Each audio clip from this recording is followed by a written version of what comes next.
Estão animados aí para mais um dia, né? Para a gente... E o Natal chegando. Bem, pessoal, nós estamos fazendo aqui a nossa semana de reflexões e estudos sobre o significado do Natal. Se vocês se lembrarem, no primeiro dia nós falamos sobre o Deus que se esconde. Por que ele veio? Por que Deus está escondido? E essa é justamente a razão por que Cristo veio, revelar a face do Pai. Depois disso, nós vimos, então, sobre o mundo que recebeu o cristianismo. Ou seja, parece que o mundo já estava preparado para saber que um Salvador haveria de vir ao planeta Terra. E hoje nós vamos ver a profecia que marcou o seu exato nascimento. Porque, como eu mencionei para vocês, no mundo que recebeu o cristianismo, houve vários pretensos messias que surgiram. Em Israel houve vários. Os romanos pensavam que o Messias seria Augusto César. E por que nós falamos então que é Jesus? Vamos ver a profecia que marcou a sua chegada. Em primeiro lugar, eu gostaria de ler para vocês um texto que menciona a longa espera pelo Messias. Aliás, longa espera já vem desde o Éden. Desde que Adão e Eva pecaram, já foi feita a promessa para eles que haveria de vir um descendente da mulher que estabeleceria a inimizade entre os descendentes da mulher e os descendentes da serpente, entre o bem e o mal, entre a luz e as trevas, entre Deus e o inimigo de Deus. Agora, vamos ver como é que Jesus começa o seu ministério. A Bíblia fala que ele começa pregando sobre o Evangelho de Deus em uma região do norte de Jerusalém, chamada Galileia. Marcos, capítulo 1, verso 14. Depois de João ter sido preso, foi Jesus para Galileia, pregando o Evangelho de Deus, dizendo: o tempo está cumprido e o reino de Deus está próximo.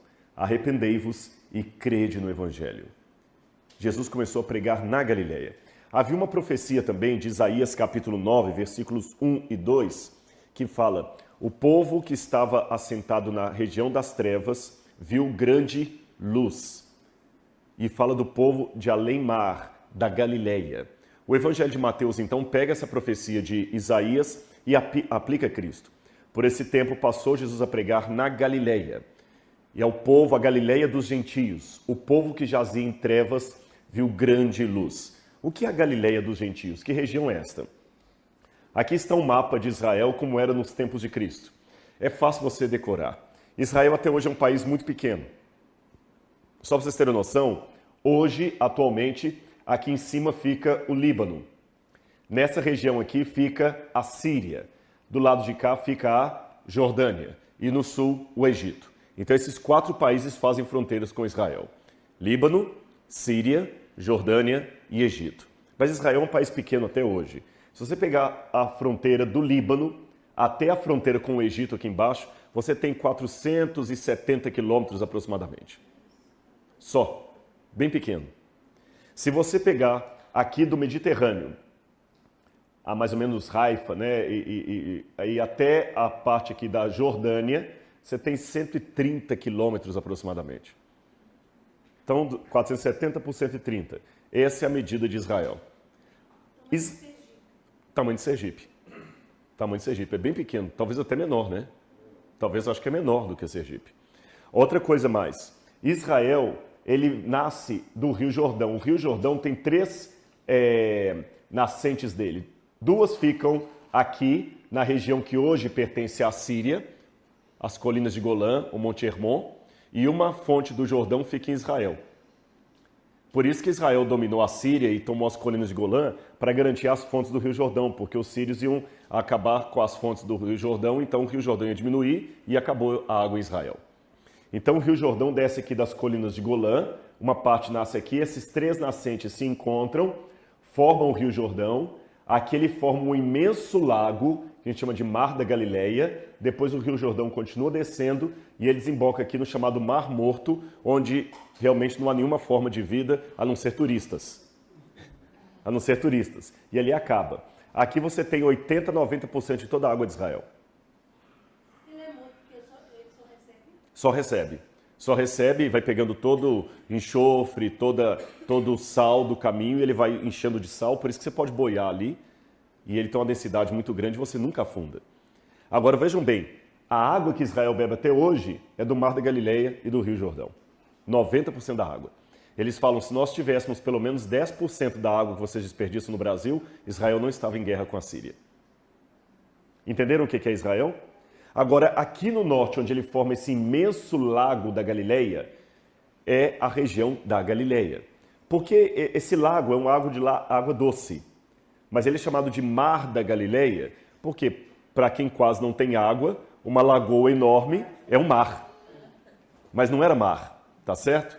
Ele é chamado de Kinneret. Kinneret em hebraico significa harpa. Harpa, um instrumento musical, porque dizem que ele tem o formato de uma harpa. Além de chamar de Kinneret, que a gente traduz em português por Genezaré, ele também tem o nome de Mar da Galileia, porque fica na região da Galileia. Isso é típico da geografia bíblica. É como se o Cevisa, por ficar em Engenheiro Coelho, fala assim, Spa de Engenheiro Coelho. Mas aqui não chama Engenheiro Coelho, aqui chama Cevisa. Mas poderia chamar Cevisa ou Spa de Engenheiro Coelho. Eles dão o nome da localidade para o acidente geográfico. Então ali o Mar de Kinneret, Mar da Harpa, é também chamado de Mar da Galileia. Entenderam isso? Também é chamado de Mar de Tiberíades, porque aqui ficava a cidade de Tibérias em homenagem a Tibério César. Então ele tinha 3 nomes: Lago de Genezaré, ou Kinneret, que eu falei com vocês, Mar da Galileia ou Mar de Tiberíades. Aqui havia várias cidades que ficavam no entorno dele. Cidade de Magdala, onde viveu uma famosa mulher chamada Maria de Magdalena, que está sendo explorada agora arqueologicamente. Cidade de Cafarnaum, cidade de Corazim, Betsaida, de onde veio Pedro. E do lado de cá ficavam cidades, essa Decápolis aqui, eram várias cidades pagãs. Gadara, por exemplo, lembra que Jesus vai a Gadara e eles têm criação de porcos ali, não eram judeus. Ficava do lado de cá. Essa parte aqui era Samaria, que os judeus odiavam. E aqui embaixo a região da Judeia, onde ficava Jerusalém. Então são essas 3 regiões que você precisa decorar para a geografia bíblica dos tempos de Jesus. Galileia, Samaria, Judeia. Todo mundo entendeu isso aí? Fácil, né? Jesus nasceu em Belém da Judeia, por isso fala da Judeia. Ele nasceu em Belém da Judeia. Mas ele volta para a cidade de Nazaré e fica em Nazaré. E a Bíblia fala que Jesus, até esse tempo que ele morou em Nazaré, ele era uma pessoa anônima. Um galileu como outro qualquer ali. Mas o Evangelho de Mateus começa dizendo uma coisa interessante. Mateus, capítulo 4, versículos 12 em diante.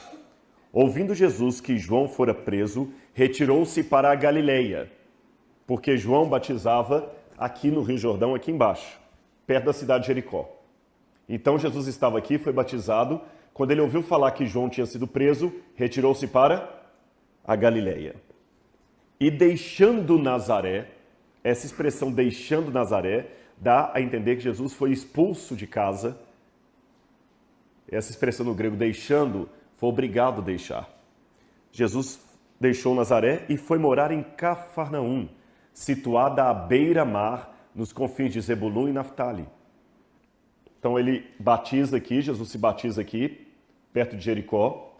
Ouve que João fora preso, vai para Nazaré, é expulso de Nazaré, então ele se muda para a cidade de Cafarnaum, que ficava aqui em cima assim, para que se cumprisse o que fora dito por intermédio do profeta Isaías. Terra de Zebulun, terra de Naftali, caminho do mar, além do Jordão, Galileia dos gentios. O povo que jazia em trevas viu grande luz, e aos que viviam na região da sombra da morte, resplandeceu-se-lhes a luz. Daí por diante, passou Jesus a pregar e a dizer: arrependei-vos, porque está próximo o reino dos céus. Ontem eu mencionei para vocês que Jesus não caminhou mais do que 380 quilômetros além do lugar onde ele havia nascido. O ministério de Jesus foi todo aqui em torno do Mar da Galileia. Jesus só saía do Mar da Galileia quando ele subia para Jerusalém. Aí você fala assim: Rodrigo, mas subia como se Jerusalém está aqui embaixo? É porque, por uma questão de respeito, os judeus nunca descem para Jerusalém, mesmo que eles estejam no norte. Você sempre sobe para Jerusalém. Entendeu? Você sempre sobe, subamos para Jerusalém. Então, quando havia as festas religiosas, como a Páscoa, por exemplo, ele vinha a Jerusalém e voltava para Galileia. Aí ele entrava no barco com os discípulos, atravessava o mar, pregava do outro lado. Voltava, dormia em Cafarnaum. E assim foi o ministério de Cristo, em torno do mar época, aquela região era uma região muito complicada. Os galileus eram religiosos de segunda categoria. Isso me chama atenção, porque os religiosos mais conservadores, mais sérios, mais detalhistas com a religião estavam na Judeia, em Jerusalém. Quando falava assim, você é galileu? Uma das razões por que muitos rejeitaram Jesus como Messias era o fato dele ser galileu. Lembra que Natanael um dia falou o seguinte, pode ver alguma coisa que presta de Nazaré? E isso me chama atenção, por que Deus ficou do lado justamente, viram agora o texto? O povo que jazia em trevas e o grande luz. Agora, no Antigo Testamento havia mais de 300 profecias messiânicas e a maioria delas nós conseguimos ver que se cumpriram em Jesus. Uma das profecias messiânicas mais antigas, depois daquela do Gênesis, é uma que Deus falou através de Moisés. Olha o que Deus falou para Moisés em Deuteronômio 18, verso 15. O Senhor teu Deus te suscitará do meio de ti, dentre teus irmãos, um profeta, semelhante a ti. A ele ouvirás. Muitos judeus pensam que aqui já era uma profecia relacionada à vinda do Messias. E a Bíblia vai mais além. Ela diz que esse Messias nasceria de uma virgem. Isaías capítulo 7, verso 14. Ele nasceria na cidade de Belém, Miqueias 5, verso 12. Suas mãos e seus pés seriam feridos, Salmo 22, 16. E ele morreria pelos pecados do povo, Isaías 53, verso 12. Eu não sou matemático, mas eu conheço uma coisa da matemática que ficou na minha cabeça desde a época que a gente estudava em ensino médio. A lei das probabilidades combinadas. O que é isso? Matematicamente falando, a chance de uma coisa acontecer por mera coincidência, ela é infinitamente remota. Não digo que é zero, mas ela é infinitamente remota. Por exemplo, qual a chance que eu tenho de pensar no pastor Diego hoje vestindo uma camisa branca dobrada e acertar? Por sorte, existe uma chance. Tanto é que na loteria, às vezes, não tem assim milhões de pessoas que estão torcendo ali. Um camarada acerta justamente as cinco dezenas que caem ali. Pode acontecer, mas a chance é remota. Aí eu falo o seguinte, não, qual a chance que eu tenho de acertar que ele vai vir com a roupa que eu imaginei? Existe uma chance matemática. Mas se eu começar a colocar elementos assim, não, eu não vou acertar só a camisa. Eu vou acertar a camisa e a calça dele. Aí a chance de eu acertar começa a ficar mais difícil. Aí eu penso, não, eu vou acertar a camisa, a calça e o sapato. Fica mais difícil. Eu vou acertar a camisa, a calça e o sapato e vou acertar a posição que ele vai estar parado. Vai ficando cada vez mais difícil. Isso fala assim, eu vou acertar a roupa dele e a de todo mundo. Aí fica quase impossível. Então a chance matemática dessas profecias do Antigo Testamento se cumprirem num único indivíduo chamado Jesus de Nazaré, matematicamente falando, é algo remotíssimo. Então, justamente por não acreditar na coincidência, eu sou obrigado a crer que ele cumpriu realmente a providência. Olha essas duas outras passagens também de Isaías, de Zacarias. Eis que eu trarei o meu servo, Semar, o renovo. Alegra-te muito, ó filha de Sião, e exulta, ó filha de Jerusalém. Eis que vem a ti o teu rei, e ele é justo e traz a salvação. Ele é humilde e vem montado sobre um jumento, sobre um jumentinho, filho de jumenta. E essa segunda profecia aqui de Malaquias, eu quero me deter um pouquinho mais nela. Eis que eu envio o meu mensageiro que preparará o caminho diante de mim. E de repente virá o seu templo, o Senhor, a quem vós buscais, e o mensageiro da aliança, a quem vós desejais. Eis que ele vem, diz o Senhor dos Exércitos. Eu quero dar a interpretação judaica disso aqui. Vocês sabem que Israel teve 3 santuários. O primeiro santuário foi o que Deus mandou Moisés construir. Faz uma tenda para que eu possa habitar no meio do povo. E quando o povo de Israel andava pelo deserto 40 anos, a tenda ia acompanhando. Eles desmontavam. Quando Davi conquista a cidade de Jerusalém, ele incumbe Salomão de fazer um templo fixo, onde os utensílios do santuário ficariam. Salomão faz um templo lindo em Jerusalém, o segundo santuário. Então teve uma tenda e um templo bonito, lindo. Mas veio Nabucodonosor, no 6º século a.C., e destruiu esse templo. Aí os judeus construíram um segundo templo, que foi o que Jesus conheceu. quando os judeus construíram esse segundo templo, muita gente que conheceu o primeiro falou assim, "Ih, esse templo aí é tão michuruca", conhece essa expressão, michuruca? Tão michuruco perto do primeiro. Aí o profeta fala assim, não, a glória desse segundo templo pequeno será maior do que a do outro. E muita gente pensa que o Messias viria até ele. E essa passagem de Malaquias também diz isso. O Messias virá nesse templo. Então, quando chegou no ano 70, que os romanos foram destruir Jerusalém, eles cercaram Jerusalém para destruir Jerusalém. Lembra que eu mencionei ontem vários pretensos messias que havia em Jerusalém? Tinha um chamado Simão Bar-Giora. Sabe o que ele fez? Ele era um líder. Ele juntou todos os seguidores dele e correram para onde? Para o templo. Sabe por que ele correu para o templo? Ele falou, esse templo não será destruído. Por quê? Porque a profecia disse que o Messias encheria esse templo com a sua glória. Então, ou eu sou o Messias, ou o Messias não veio ainda, então o templo não pode ser destruído. Um monte de gente correu para os escombros do templo e ficaram ali. Só que acabaram que os romanos destruíram o templo também. Aí deu um nó na cabeça dos judeus. O templo foi destruído e o Messias não veio. Aí me chama a atenção, falei que vocês, Jesus cumpriu várias profecias do Antigo Testamento. Fugiu uma aqui, tem uma profecia dos judeus que fala assim, o Messias viria no segundo templo. Como o templo foi destruído e o Messias não veio, então alguma coisa errada aconteceu. Porque os judeus não aceitam que Jesus seja o Messias. Então tem um nó.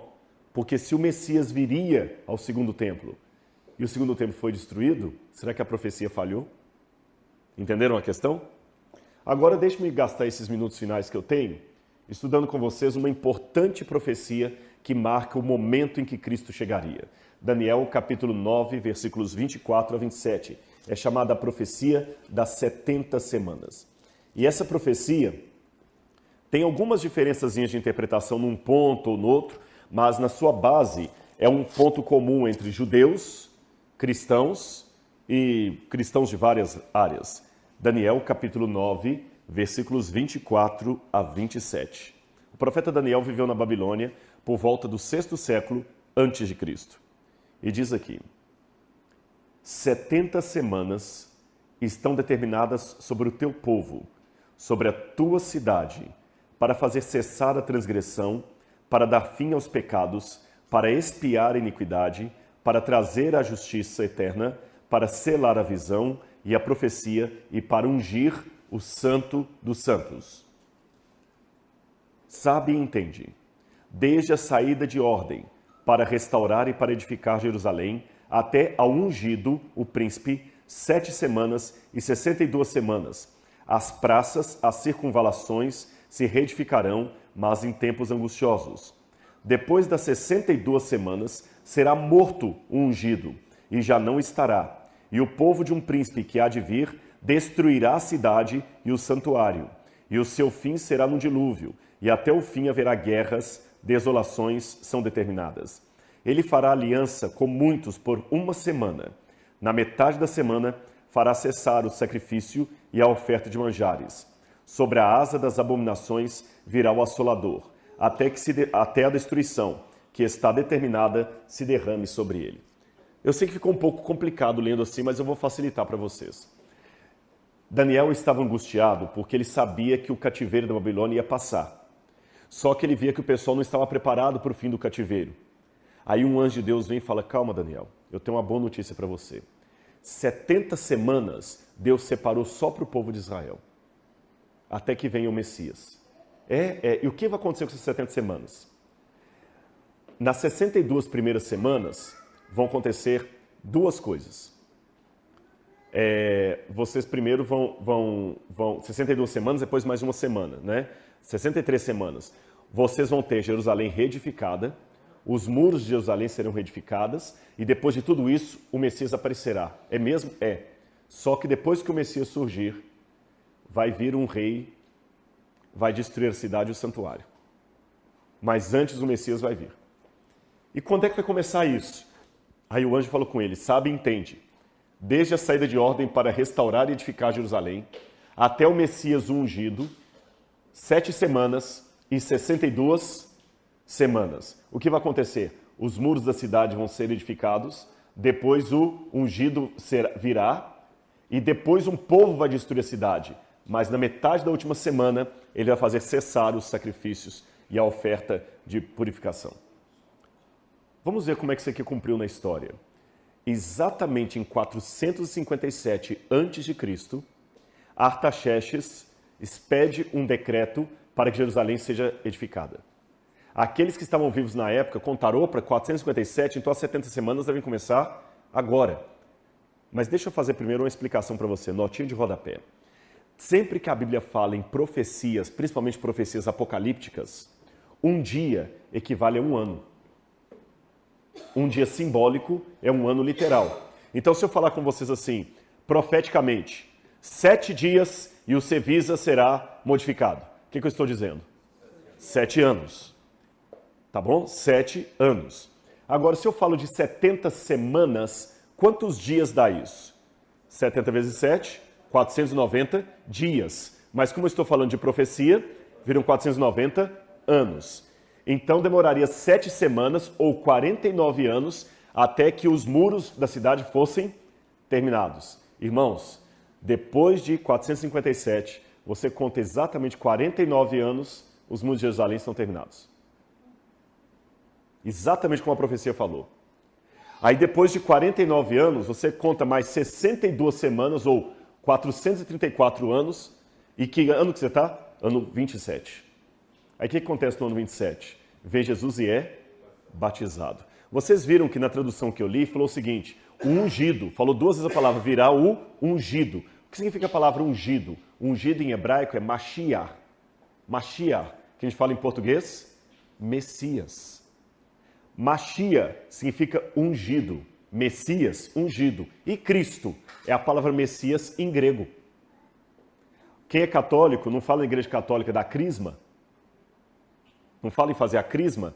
Crisma é uma palavra grega que significa unção. Crisma, a unção. Christos, o que foi ungido. Tá bom? Aquele que é ungido com o óleo para começar um trabalho de Deus como sacerdote e como rei. Então Cristo foi realmente iniciar o ministério dele no ano 27. Não foi assim que eu comecei a pregação aqui? Ele foi batizado por João e quando ele ouviu falar que João tinha sido preso, ele larga a região da Judeia e vai para Galileia e começa a pregar o reino de Deus. No ano 27, exatamente depois dos 434 anos da fundação dos muros de Jerusalém, Jesus é batizado, no ano exato da profecia. E curioso que fala que na última semana ele faria aliança com muitos e na metade da semana faria cessar o sacrifício. Exatamente 3 anos e meio depois, uma semana, 7, 3 e meio a metade, Jesus morre na cruz do Calvário e o sacrifício do templo perde o seu valor. E depois que Jesus morre e o sacrifício no templo perde o valor, o que é que acontece no ano 70? O templo é destruído por um rei que haveria de vir, como a profecia falou. Vocês sabem que até hoje Israel não faz mais sacrifício de cordeiro, né? Vocês já pararam para pensar nisso? Por quê? Se o cordeiro representa o Messias e os judeus não acreditam que o Messias veio, por que os judeus hoje não sacrificam mais cordeirinho? Ainda esperam o Messias. E por que o cordeirinho não é mais sacrificado hoje em Israel? Porque o templo está destruído. Enquanto não tem o templo, eles não podem sacrificar. E o que a profecia falou? Ele fará cessar o sacrifício. Os judeus não se deram conta que a história os obrigou a cumprir a profecia, porque o sacrifício dos cordeiros só tinha um valor enquanto Cristo não vinha. Depois que ele veio, não tem mais por que sacrificar cordeiro. Os judeus não aceitaram Cristo, mas Deus falou, olha, mesmo que vocês não aceitem Cristo, a profecia pertence a mim e não a judeus. Então eu vou obrigar vocês a não sacrificarem mais. Deus deixou de destruir o templo, exatamente como a profecia falou que aconteceria. Por isso que eu não acredito nessas ideias dispensacionalistas, que o templo vai ser reconstruído, que Jesus falou, aqui não ficará pedra sobre pedra que não seja derrubada. Então o Messias veio, o sacrifício parou. Exatamente, tem a esperança de construir o templo e que o Messias ainda veio, mas ele já veio. Quando Jesus é batizado no Jordão, o quarto evangelho nos diz que João Batista viu Jesus chegando e falou o seguinte, eis o Cordeiro de Deus que tira o pecado do mundo. Todos os cordeiros apontavam para ele. Mas tem mais uma coisa que eu quero chamar a atenção de vocês.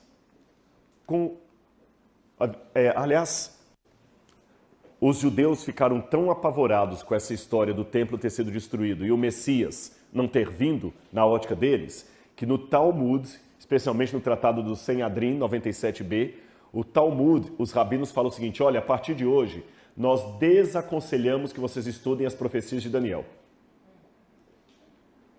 E se alguém estudar a profecia de Daniel e fizer cálculos proféticos da vinda do Messias, que seja amaldiçoado. E as pessoas se perguntam, por que é amaldiçoado quem estuda o profeta Daniel? Porque a profecia não cumpriu. Não cumpriu? Ou cumpriu e eles que não aceitaram a pessoa que cumpriu?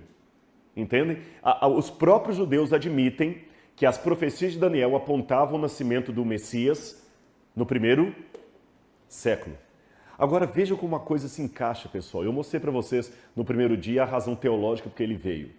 Um Deus que está oculto. No segundo dia, eu mostrei para vocês como é que mesmo fora de Israel, as pessoas estavam tendo a noção que o Messias estava por vir. Até os magos vêm do Oriente porque viram a sua estrela.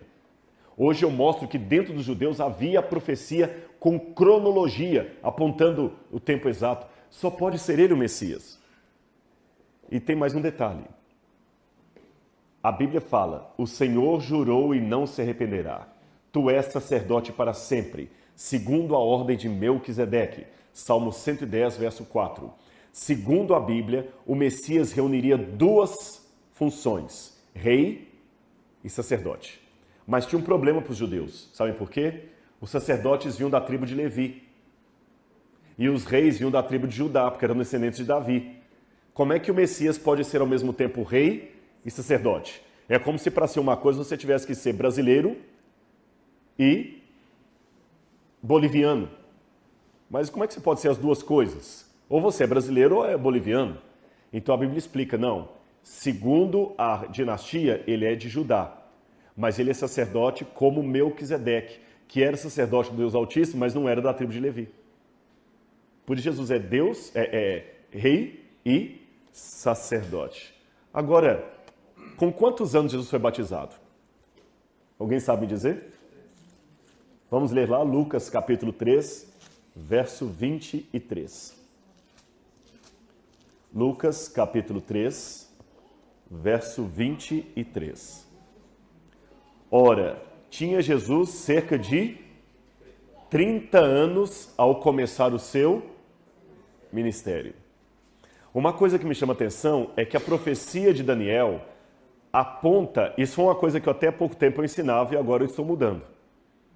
Mesmo quando eu dei aula para vocês, viu, pastor Diego? Eu sempre ensinava assim, não, as profecias de Daniel apontam a época do início do ministério do Messias e não ao nascimento dele. Eu estou aqui perante uma câmera admitindo que eu estou mudando a minha ideia. Sabe por que eu estou mudando a minha ideia? De fato, se você pegar a cronologia de Daniel, ela aponta o ano 27, quando o Messias começaria a pregar. Mas hoje eu estou chegando à conclusão que, por tabela, a profecia de Daniel também marcava a época do nascimento do Messias. Sabe por quê? Se ele deveria começar o seu ministério no ano 27, como sacerdote e como rei, como Messias, e a Bíblia fala que ele tinha em torno de 30 anos, vamos ver uma outra passagem. Números 4, versos 13 e 47. Números 4, 3 e 47.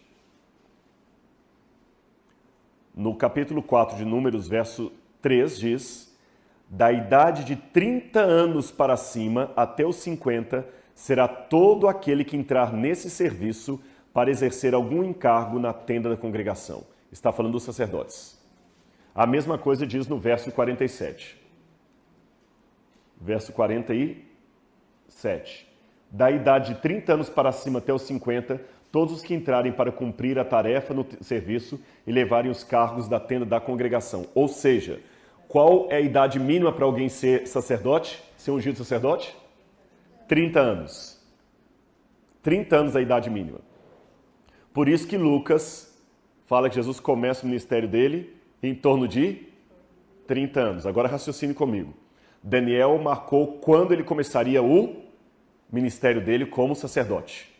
Se quando ele começou o ministério dele como sacerdote, ele tinha que ter 30 anos, não é isso? E isso aconteceu no ano 27, então obviamente ele tem que ter nascido quando? Mais ou menos entre 3 e 4 anos de Cristo. Concordam comigo? E é justamente a época que Jesus nasceu. Jesus nasceu entre o ano 3 e 4 antes de Cristo. Então os judeus já sabiam a época em que ele ia começar o ministério dele. Se ele teria que começar o ministério com 30 anos, então é só jogado ali para trás, você tem mais ou menos a época que ele nasceu. Então hoje eu chego à conclusão que as profecias de Daniel também apontam o nascimento de Cristo. Por isso que Lucas fez questão de falar a idade com a qual ele começou o seu ministério. Quando, porém, chegou a plenitude do tempo, Deus enviou seu filho, nascido de uma mulher, nascido sob a lei. Não é fantástico estudar essas coisas? Vocês estão notando que, bem ao contrário do que o ateísmo, do que o mundo secular diz, a Bíblia tem muita coisa importante para nos apresentar? E eu queria terminar aqui, especialmente para quem estiver nos assistindo de casa, de algum momento, a fazer um apelo para cada um de vocês. Estudem a Bíblia. Bíblia não é livro para ser lido. Eu não gosto muito daqueles slogans de carro, leia a Bíblia. Você lê a Folha de São Paulo, lê o Diário da Tarde, lê a revista Veja. Bíblia é para ser estudada. Estudar e ler não são sinônimos perfeitos. Porque eu posso ler qualquer coisa sem atenção e depois eu coloco na memória de curto prazo e nem lembro. Eu posso ler hoje o que a Mônica passou, que será o dia, eu só leio, é hoje, eu não vou ficar preocupado em decorar isso, amanhã eu já esqueci. Bíblia você não lê, você estuda.